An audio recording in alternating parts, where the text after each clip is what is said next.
आप सभी को आज की बजट जो आपको प्रदर्शित किया गया है, ये हमारा जनरल बजट है। इससे रिगार्डिंग जो भी हमारी क्वेरी, जो भी चैनल पर नए हैं सब्सक्राइब करें और शेयर करते हैं जरूर। चलिए अब देरी ना लगाते हुए हम अपने क्वेश्चंस की तरफ बढ़ते हैं। आज का हमारा पहला क्वेश्चन है, केंद्रीय बजट 2023 किसने प्रस्तुत किया? जो हमारा अभी सेंट्रल बजट है, ये किसने दिया है, किसने इसके बारे में बताया है, किसने इसको प्रदर्शित किया है, क्या बजटिंग होगा क्या नहीं, इसको प्रस्तुत करने वाला कौन है? एपीजे अब्दुल कलाम, निर्मला सीतारमण, मनमोहन सिंह और नरेंद्र मोदी। चार ऑप्शन यहाँ पर है, तो इसमें सही ऑप्शन हमारा रहेगा निर्मला। प्रदर्शित किया है या प्रस्तुत किया है, यही राइट आंसर हमारा रहेगा निर्मला सीतारमण, जो हमारी फाइनेंस मिनिस्टर है। फर्स्ट फरवरी 2023 में दिया है और इनका ये पांचवा बजट 2023-24 में कितनी प्राथमिकताओं को अपनाया गया, यानी कि कितनी इसमें एक्टिविटीज हैं जिनको इनमें अपनाया गया। अगर हम राइट, लेकिन वो कौन कौन सी है इसके ऊपर भी बात करेंगे। इसको प्रदर्शित करने के लिए या इनको अपनाने के लिए सप्तऋषि जो हैं, उनके रूप के आधार पर इनको अपनाया गया है। सप्तऋषि के आधार पर समावेशी विकास अगर हम बात करते हैं, जिसमें हम लोग अपना ओवर डेवलपमेंट देखते हैं, वो है। फिर हम उसको बीच में ना छोड़कर उसको लास्ट या अंतिम पड़ाव तक लेकर जाना, ये इसमें सम्मिलित किया गया है, या इसमें प्राथमिकता रहेगी। और तीसरा हमारा रहेगा बुनियादी ढांचे या निवेश के कार्य में या इंडिया में लगा रही है, और उसका क्या बुनियादी ढांचा रहेगा, क्या वो इसके ऊपर स्ट्रक्चर तैयार करेगी अपना। चलिए अगला हमारा रहेगा पॉइंट इसमें, वित्तीय क्षेत्र। जो हमारा वित्तीय क्षेत्र है उसको बढ़ावा देना है। और नेक्स्ट हमारा है इसमें अक्षमता को बढ़ाना, जो हमारी बढ़ाना है, चाहे वह किसी भी क्षेत्र में, मेडिकल हो, चाहे फिर हमारी आर्मड है या हमारी बैंकिंग, एवरीथिंग, कोई भी हमारी क्षमता है उसको बढ़ाना है। और इस पे जोर दिया गया है या प्राथमिकता अपनाई गई है एक और, हरित विकास, यानी कि हरियाली के ऊपर ज्यादा वर्कआउट करना है, पेड़ ज्यादा से ज्यादा लगाने, हरित विकास को हमें इसमें करना है, चाहे वो हमारी कृषि से संबंधित है, चाहे हमारे पेड़ पौधे वनस्पति से संबंधित है। इसके बाद लास्ट हमारा आता है युवा शक्ति। जो हमारे युवा हैं उनको बढ़ावा देना है, चाहे वह रोजगार के रूप में है या खेल के रूप में है, उनको बढ़ावा देने के लिए सात केवल ऐसे पॉइंट्स इसमें प्राथमिकताओं के रूप में अपनाए गए हैं। और जो सप्तऋषि जो है उनके नाम के आधार पर इनको किया। रेलवे की प्रीमियम ट्रेनों में 1000 से अधिक कोचों की नवीकरण की योजना है। कौन सी ट्रेनों में है जो नवीकरण की योजना है? प्रीमियम ट्रेनें वे हैं जो प्रमुख ट्रेनें हमारे हैं, जो मुख्य रेलें हमारी हैं, उसमें 1000 से अधिक कोचेज जो हैं उनको दोबारा से नवीकरण करना हुआ है। जो उनमें कमी है उस कमी पेशी को दूर करना है, 1000 से अधिक कोचों को या बोगियों को तैयार करना है या उनके ऊपर वर्कआउट। अगला क्वेश्चन है हमारा, 740 वाले 3 वर्ष में कितने शिक्षकों, और बड़ा अच्छा क्वेश्चन है जॉब से रिलेटेड। अगर मॉडल स्कूल तैयार किए हैं, गवर्नमेंट स्कूल ही थे लेकिन उनको इंग्लिश मीडियम भी हम बोल सकते हैं, इंग्लिश मीडियम स्कूल उनको तैयार किया हुआ, एकलव्य मॉडल के रूप में रहेंगे वे। और वे आवासीय स्कूल है, उसमें बच्चे उसी के अंदर रहेंगे, यानी कि हॉस्टल फैसिलिटीज भी वहां पर रहेगी। और उसमें जो टीचर्स और हमारा सपोर्टिंग स्टाफ है उसकी वैकेंसीज निकलेगी, उनको भर्ती करना है और 3 सालों के अंदर अंदर उनको पूरा करना है, क्योंकि वहां पर जो बच्चे हैं उनकी कैपेसिटी भी ज्यादा है, या स्ट्रेंथ भी अगर हम उनकी हम बात करें तो उनकी स्ट्रेंथ भी बहुत ज्यादा है। करीबन करीबन वहां पर 3.5 लाख के आसपास स्टूडेंट्स हैं जो अभी उन स्कूल्स में पढ़ रहे हैं। 740 जो स्कूल्स की हम बात कर रहे हैं, अगर उनमें बात करें कि अभी गवर्नमेंट सेंट्रल गवर्नमेंट के अकॉर्डिंग स्कूल चलेंगे तो उनमें कितनी शिक्षार्थी होगी उसमें। अगला क्वेश्चन हमारा, सरकार का लक्ष्य किस वर्ष तक 5 MMT ग्रीन हाइड्रोजन का उत्पादन करना है? अगर हम एमएमटी की बात करें, एमएमटी होता क्या है, तो एमएमटी होता है million metric ton. Million metric ton, इसको एक शॉर्ट फॉर्म दे दी गई है एमएमटी। और ये ग्रीन हाइड्रोजन है, जिसका फायदा हमें किस चीज में होता है, पेट्रोलियम संशोधन के लिए भी इसको होता है, अमोनिया भी इससे हम लोग बना सकते हैं। इसका उत्पादन इंडिया को बढ़ाना है, तो हमारी सेंट्रल गवर्नमेंट ने उसने कहा है कि इसको हम 5% तक या 5 MMT, यानी कि 5 मिलियन मेट्रिक टन हाइड्रोजन का उत्पादन किस वर्ष तक हम कर सकते हैं, इतनी कैपेसिटी हम लोग कब तक कर सकते हैं। तो इसका राइट अपनी 5 million ton, million metric ton से ऊपर भी उत्पादन कर रही है, तो उसमें अमेरिका आता है, क्योंकि अमेरिका 10 मिलियन मेट्रिक टन के हिसाब से उत्पादन कर रही है। और अगर इसके हम उत्पादन की बात करें, जो सरकार ने अभी इसको सुचारू रूप से स्टार्ट करने के लिए किया गया है, तो इसमें लगभग लगभग 19,700 करोड़ रुपए का खर्चा इसमें आने वाला है, या इसमें गवर्नमेंट ने खर्च किया है, क्योंकि ये एक बहुत बड़ा हमारा परियोजना रहेगी जिसमें हमें ग्रीन हाइड्रोजन का उत्पादन करना है, और जो हमारे पेट्रोलियम होगा। अगले क्वेश्चन की तरफ बढ़ते हैं। अगला क्वेश्चन हमारा, बाजरा के लिए वैश्विक हब क्या होगा? बाजरा के लिए ऐसा कौन सा अनुसंधान होगा जहां पर उसका हब माना जाएगा उसको? अगर है हैदराबाद वाले को, लेकिन इसके ऊपर और क्या वर्कआउट रहेगा, क्या इसका वर्कआउट रहेगा, कैसे ये काम करेगा, तो बाजरा से रिलेटेड जितनी भी हमारी टेक्निक्स हम लोग यूज करते हैं बाजरा को उपजाऊ करने के लिए, उगाने के लिए, उसकी कटाई के लिए, कटाई के बाद जो उसकी स्टिक्स बच जाती है, जो डंडियां बच जाती है, उनको डिस्पोज करने के लिए, या किसी चीज में कैसे हम लोग उसको यूज कर सकते हैं, वो सारा का सारा हैदराबाद में जो भारतीय कदरन अनुसंधान अनुसंधान संस्थान है उसके अकॉर्डिंग सारे रूल्स रेगुलेशन फॉलो किए जाएंगे। ये सारा का सारा हमारा एक हब बन चुका है, या हब इसको बोल दिया गया है, क्योंकि सेंट्रल गवर्नमेंट चाह रही है कि हैदराबाद में एक ऐसी जगह हो जहां पर हम लोग बाजरे से रिलेटेड जो भी क्वेरीज हैं, जो भी उससे रिलेटेड हमारी नीतियां हैं, या उससे रिलेटेड हमारी कुछ भी अनुबंधन की सीमाएं हैं, उनको किसान भाइयों के लिए प्रसारित किया जा सके, या उन किसानों को उसके लिए प्रेरित किया जाए, या उनको उसके बारे में बताया जाए। नई योजना क्या है जो मछुआरों और मछली विक्रेताओं पर केंद्रित है? अब ये योजना कौन सी है जो हमारी मछली, ये योजना हमारी क्या रहेगी, मछली और मछुआरों विक्रेताओं पर केंद्रित है, क्योंकि ये भी हमारे, अगर हम केवल मछुआरों की ही बात करेंगे, तो मछुआरे और मछली की हम बात करें तो ये भी हमारी एक फसल है, या हमारी ये भी एक तरह के किसानी है, क्योंकि जो मछली पालन करते हैं उससे रिगार्डिंग ये योजना है। तो उस योजना का अगर हम बात करें कि वह योजना क्या रहने वाली, तो वह योजना रहेगी हमारी प्रधानमंत्री मत्स्य संपदा योजना। इसकी एक उप योजना भी होगी जिसके अकॉर्डिंग हम मछुआरों व मछली विक्रेताओं, चाहे चाहे जो हमारी मछली से रिलेटेड है या फिर मछुआरों से रिलेटेड है, कैसे उनको अपने फसल को बेचना है, क्योंकि एक फसल ही है उनकी, मछली उत्पादन वो करते हैं, वो भी उनकी एक फसल ही है, उसको कैसे मार्केट में डिस्ट्रीब्यूट करना है, उसके अकॉर्डिंग उस पर योजना बनाई गई है कि उसमें आप कैसे कैसे उसको कर सकते हैं। अगले क्वेश्चन की तरफ बढ़ते हैं। अगला क्वेश्चन हमारा, केंद्रीय बजट 2023 में घोषित नई एमएसएमई योजना क्या है? ये हमारी कॉप से संबंधित है, जो हमारा कॉपर्स है उससे रिलेटेड हमारी एमएसएमई योजना है। और वो किससे क्या संबंधित है? एमएसएमई के लिए क्या होगा, जो संशोधित ऋण की गारंटी है, तो ये उससे रिगार्डिंग है। इसमें होगा क्या, अगर कोई भी कंपनी 1 अप्रैल के बाद उसका सालाना टर्नओवर 2 लाख करोड़ से ज्यादा का है, और उसके ऊपर उसने ऋण ले रखा है, तो 1% के आसपास उसको छूट दी जाएगी। इस घोषणा में यह बताया गया है कि जिसका भी टर्नओवर 2 करोड़ लाख से ज्यादा का है, तो उसको 1% टैक्स में छूट दी जाएगी, या ऋण में जो उसने ले रखा है, लोन्स ने जो ले रखा है, उसमें छूट दी जाएगी। योजना तैयार कर रहे हैं जिसके लिए हमें गवर्नमेंट से फंड की जरूरत है, तो गवर्नमेंट उसमें 9,000 करोड़ रुपए तक के आसपास आप लोगों को दे सकती है, 9,000 करोड़ रुपए तक की राशि आपको हेल्प के लिए दे सकती है। इस बजट बढ़ते हैं। केंद्रीय बजट 2023 में किस योजना की घोषणा की गई थी जिसमें कुशल लोग शामिल है, जो विभिन्न पारंपरिक और कुशल व्यवसाय में लगे हुए हैं? तो इसमें क्या पूछा गया है, ऐसे कौन लोग हैं जो विभिन्न पारंपरिक और कुशल व्यवसाय में लगे हुए हैं, जिन्होंने अपना खुद का बिजनेस है, उनके रिगार्डिंग ये है। तो उसमें क्या बताया गया है, वो किसके अकॉर्डिंग अपना वर्कआउट करेंगे, अगर कोई कुशल है यानी कि वर्कआउट कर रहा है, अपना व्यवसाय चला रहा है, तो वो आएगा हमारा पीएम विकास प्रधानमंत्री, सर हमारा हो जाएगा ए। राइट आंसर हमारा ए हो जाएगा यहाँ पर। और इसमें क्या होगा, अगर कोई भी लोग इसको शामिल हो, कोई भी लोग इसको करने के लिए तैयार हैं, अगर कुछ ऐसे व्यक्ति हैं ना जो अपने कुशल व्यवसाय के लिए नहीं कर रहे हैं, तो कुशल व्यवसाय करने के लिए अगर वो तैयार है, तो इस बजट के अकॉर्डिंग उसकी हेल्प बढ़ते हैं। अगला क्वेश्चन है हमारा, पहला बजट कौन सा था जो डिजिटल था? डिजिटल यानी कि ऑनलाइन मोड पर उसको प्रसारित किया गया था या प्रस्तुत किया गया था, ऐसे बजट के बारे में पूछा गया है। तो ऐसा बजट हमारा कोविड-19 में आया था।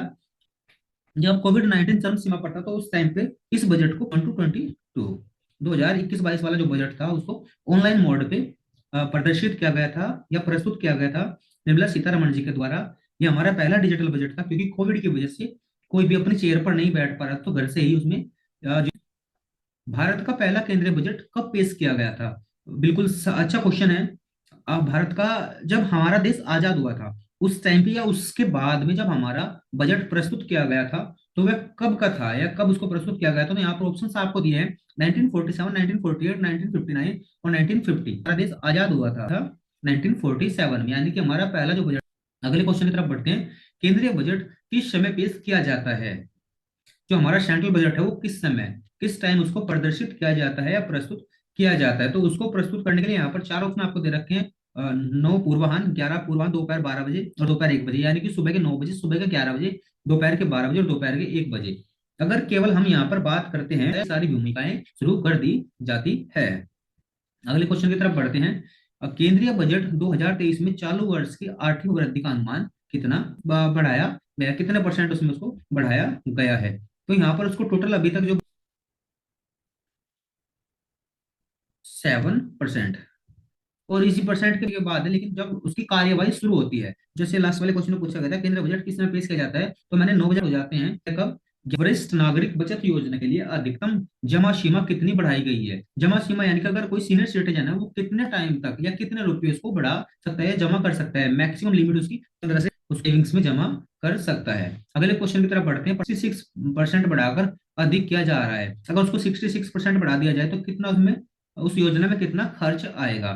तो उसमें प्रधानमंत्री आवास योजना जो है, जो प्रधानमंत्री के द्वारा जिनको रहने के लिए मकान दिया जाता है, तो उसमें हमारा टोटल जो खर्च उसमें अभी खर्च यानी कि 79,000 करोड़ रुपए उसमें उसको बढ़ाता है। अगला क्वेश्चन हमारा, आंकलन वर्ष 2023-24 के लिए 3 लाख रुपए से 6 लाख रुपए है। अप्रैल 1 से हम 3 से 6 लाख रुपए कमा रहे हैं, तो हमें कौन से टैक्स स्लैब में हम लोग आएंगे या कितना टैक्स हमें देना होगा? क्योंकि अगर पहले जो हमारे टैक्स स्लैब थी वो हमारे 3 से 5 की थी, अब इसको बढ़ाकर 3 से 6 का यानी कि 1 लाख टैक्स आएगा 5%। 3 5%। पहले चरण में 1 लाख प्राचीन शिलालेखों के डिजिटलीकरण के लिए भारत श्री एक डिजिटल एपिग्राफी संग्रहालय में स्थापित किया गया। श्री के लिए में क्या खड़ा है? श्री के लिए ये क्या खड़ा है जिसकी बात करें, जिसको स्थापित किया गया है संग्रहालय में, और डिजिटलीकरण के लिए भारत श्री जो है उसको क्या है, वो डिजिटलीकरण जिसको। अगला क्वेश्चन हमारा, सरकार द्वारा बजट कहाँ पेश किया जाता है? अब यहाँ पर क्वेश्चन पूछा गया सरकार द्वारा, नोट स्टेट गवर्नमेंट, यहाँ पर सरकार बोला गया तो डेफिनेटली ये बात सेंट्रल गवर्नमेंट की, और बजट भी हमारा सेंट्रल गवर्नमेंट ही पेश करती है। तो ये राज्यसभा में तो नहीं बैठते हैं, जितने भी एमएलए होते हैं वो सारे यहाँ पर बैठते हैं। तो हमारा अगले क्वेश्चन की तरफ हम बढ़ते हैं। अगला क्वेश्चन है हमारा, आंकलन वर्ष 2023-24 के लिए 9 से 12 लाख रुपए की आय के बीच आयकर स्लैब कितनी रहेगी? क्योंकि हम लास्ट क्वेश्चन में जो पढ़ा था वो 3 से 6 लाख रुपए तक अगर हमारी इनकम है तो हम किस स्लैब में आते हैं? अब पूछा गया है 9 से 12 लाख, यानी कि स्लैब नंबर 3 आ गई हमारी, 3 से 6 की हो गई, और 6 से 3% वाले स्लैब में हम लोग आते हैं। 15% हमारे रहेंगे। अगला क्वेश्चन है हमारा, केंद्रीय बजट 2023-24 में रेलवे के लिए कितना पूंजी परिव्यय प्रदान किया गया है? यानी कि रेलवे कितना खर्च अपना 2023 से 2024 के बीच कर सकती है, जो उसको सेंट्रल बजट दे रहा है।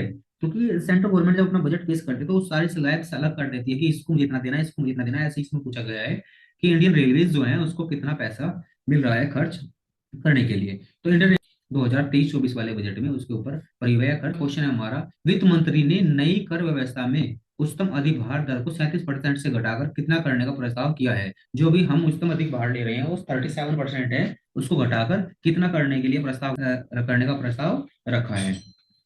तो 25% अधिभार कर दिया जाए, यहाँ पर हम 30% पढ़ते हैं। वित्त मंत्री निर्मला सीतारमण ने 1 फरवरी 2023 को केंद्रीय बजट पेश किया। 2023 के बजट भाषण में सीतारमण ने बात की।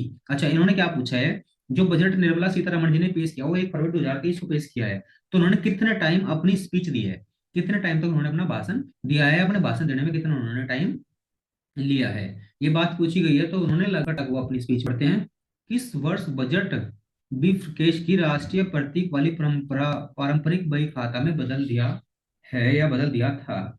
जो हमारा बीफ केस था, जो बजट हम बीफ केस अपना जमा करते थे या दिखाते थे, जिसमें हमारा बजट होता था, उसको बीफ केस बोलते थे। उसको बही खाता में राष्ट्रीय प्रतीक हमारा, जो आज भी अगर आप देखेंगे तो बनिया जो लोग होते हैं वो रेड कलर की बुक्स टाइप की रखती है, उसको बही बोलते हैं, तो बही खाते में उसको बदल दिया था। तो वो किस साल किया गया था, किस ने अपना बजट पेश किया था? तो केंद्र ने FY24 के लिए सकल घरेलू उत्पाद के राजकीय कोषीय घाटे को आंका है। यानी कि FY के लिए सकल घरेलू उत्पाद अगर है तो उसमें राजकीय कोष घाटा कितना वो मानकर चल रही है सेंट्रल गवर्नमेंट की, अभी वो इतने घाटे 5% हरित करने और जीवाश्म ईंधन पर निर्भरता कम करने के लिए राष्ट्रीय हरित हाइड्रोजन मिशन के लिए आवंटित बजट कितना है? जो मैंने आपको सेकंड थर्ड क्वेश्चन में बात कर रहे थे, हमारा उसको कंप्लीट में चला, तो उसमें कितना खर्च आया है या उसको खर्च करने के लिए जो क्वेश्चन है हमारा, पिछले वर्ष के 5.25 लाख करोड़ बढ़ाकर कितने करोड़ कर दिया गया? पिछले वर्ष में जो हमारा रक्षा दिया जाता था वो 525 लाख करोड़ रुपए दिया जाता था हर साल के लिए, तो उसको 2023-24 बढ़ाकर कितना? क्वेश्चन है हमारा, बजट पेश किया था, क्योंकि भारत की हम बात करें तो भारत ने तो अपना पहला बजट 1947 में दिया था जब भारत आजाद, तो भारत ने अपना बजट वर्ष के केंद्रीय बजट को वार्षिक वित्तीय विवरण कहा जाता है। संविधान के 16 अनुच्छेद है, अलग किसके अंदर आएगा? तो हमारा जो बजट है वो गया है। अगला, अन्य सामानों पर मूल सीमा शुल्क दरों की संख्या घटाकर कर दी गई है। जो हम कपड़ा और कृषि में जो सामान हम खरीदते थे हमारी 18% थी, तो अब उसको घटाकर कितना कर दिया गया? हम कोई भी कपड़ा या कृषि का सामान खरीदते हैं तो उसमें हमें GST 11%, 18% हम उसको देते थे। अगला क्वेश्चन हमारा क्वेश्चन नंबर 30 है, कौन से एरिया के लिए मिस्ट योजना है? मिस्ट योजना का क्या मतलब है? मिस्ट योजना का काम है वृक्षारोपण को रोकना। तो इसमें ये किसके लिए चालू की जाएगी? मिस्टी योजना को बताया था मिस्टी योजना है, तो ये किसके लिए है, लेकिन जो समुद्र तट के आसपास, जो समुद्र के तट के आसपास मैंग्रोव वृक्षारोपण है उसको रोकने के लिए मिस्टी योजना है। अगला क्वेश्चन हमारा, ग्रीन क्रेडिट प्रोग्राम के तहत अधिसूचित किया जाएगा। जो ग्रीन क्रेडिट प्रोग्राम है वो किसके द्वारा अधिसूचित किया जाएगा, ये हमारा क्वेश्चन पूछा गया है। तो ये हमारा पर्यावरण से संबंधित जितने भी हमारे संरक्षण है अधिसूचना दी। इष्टतम उपयोग को प्रोत्साहित करने के लिए अगले 3 वर्ष में अमृत धरोहर योजना लागू की जाएगी। क्वेश्चन है, इष्टतम उपयोग को प्रोत्साहित करने के लिए अगले 3 वर्ष में अमृत योजना लागू की जाएगी। तो वो कौन सी योजना है जो आगे आगे लागू की जाएगी, वो इष्टतम ऊपर होगी, चाहे भी आपको बताया बढ़ाया जाएगा। अगला क्वेश्चन हमारा, एक अखिल अध्यक्ष लाभ हस्तांतरण को वजीफा सहायता प्रदान करने के लिए शुरू किया जाएगा। वजीफा यानी कि स्कॉलरशिप, जो हमारे बच्चे हैं उनको अखिल भारतीय संस्थान के द्वारा जो स्कॉलरशिप दी जाती है उसको कितने रुपए उसमें दिए जाएंगे बच्चों को या स्टूडेंट्स को, हमारी जो उसमें पैसा खर्च होगा वो कितना दिया जाएगा। तो उसमें लगभग लगभग 3 सालों की अगर हम बात करते हैं तो हमारा 47 लाख सेंट्रल गवर्नमेंट के रिगार्डिंग है। इसमें स्टेट गवर्नमेंट भी अपनी स्कॉलरशिप बच्चों को देती है, उसको विकास भवन के द्वारा बोला जाता है, और ये अखिल भारतीय राष्ट्रीय संस्थान के द्वारा है। अक्षय ऊर्जा ग्रिड एकीकरण और निकासी के लिए 20,700 करोड़ रुपए का परिव्यय किस राज्य केंद्र शासित प्रदेश में प्रदान किया गया है। लगभग ये सारे हमारे स्टेट्स हैं उनको मिल चुका है, लेकिन अभी रिसेंटली में हमारे जो स्टेट्स बने हैं उनको ये दिया गया है, क्योंकि वे अपने आसपास के ऊर्जा ग्रिड एकीकरण के लिए या उसको बढ़ावा रिसेंटली अभी जो हमारा लाने के लिए, इज ऑफ डूइंग बिजनेस लाने के लिए निर्देशित सरकारी हित में से किसका प्रयोग उपयोग सामान्य पहचान कर डीएल। तो ये पूछा गया है इसमें, इज ऑफ डूइंग बिजनेस लाने के लिए, किसी भी बिजनेस को करने के लिए, चाहे वो आप किसी भी तरह का बिजनेस है, और ये तो बल्कि डिजिटल की बात कर रहा है जो आपकी बैंकिंग से संबंधित पैन कार्ड। तो पैन कार्ड के आप मैसेज या कॉल वगैरह कि जितने भी हमारे नई वीडियोस आएंगी उसको वो जब सबसे पहले आप लोगों के पास पहुंच जाए, इसलिए इसको सब्सक्राइब करें और शेयर भी करें साथ में। और अगर कोई भी क्वेश्चन आपको छोड़ रहा है तो कमेंट बॉक्स में क्वेश्चन है आप। Thank you and have a nice day.